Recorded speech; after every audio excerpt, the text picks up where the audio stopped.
చెప్తే ఈనాడు వజ్రేశన్న ఊరూరుకు తిరుగుకుంటూ ఈ యొక్క ప్రోగ్రాంలో పాల్గొంటున్నారు. మనం కూడా రేపటి నుంచి ఇప్పుడే పార్టీ అధ్యక్షుడు లీస్ట్ ఇచ్చిందో ఆ లీస్టు ప్రకారంగా మీరు మీ వార్డులలో ప్రతి ఒక్క వార్డులో ప్రతి ఒక్క ఇన్ఛార్జీలు ప్రతి ఒక్క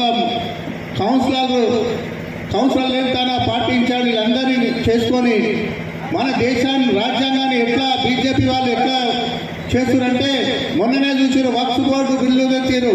అలాగే క్రిస్టియన్ మైనార్టీ వాళ్ళని కూడా ఇబ్బంది చేసే విధంగా ఎస్సీ ఎస్టీలను కూడా ఇబ్బంది చేసే ల్యాండ్స్ అన్ని గుంజుకోవాలని చూస్తున్న ఈ బీజేపీ ప్రభుత్వాన్ని ఇక్కడ ఉన్న ప్రతిపక్ష బీఆర్ఎస్ బీజేపీ ఒకటే.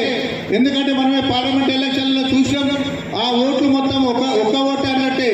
మనతోని పోరాటం చేయడానికి చేతగాక ఇద్దరు ఒకటై ఈనాడు దేశాన్ని విచ్ఛిన్నం చేయాలని చూస్తున్న ఈ బీజేపీ ఆర్ఎస్ఎస్ అలాంటి సంస్థలని మన గల్లీలలో కానీ మన బస్సులలో కానీ తీసుకుపోకుండా మనం వాళ్ళని తరిమి కొట్టాలని మీ అందరికీ చెబుతూ గాంధీ, నెహ్రూ, మన అంబేద్కర్ గారి ఫోటోలు మీ బస్సులలో మన నాయకులు కొంతమంది డొనేషన్ చేసి ఆ బస్సులలో వాళ్ళ ఫోటోలు మహానీయుల ఫోటోలు ప్రతి ఇంట్లో పది దళిత వాడలా ఉండాలని మీరు చేయాలని ఈ యొక్క కార్యక్రమం చెప్పడానికి మన వజ్రేశన్న గారు వచ్చేసారు.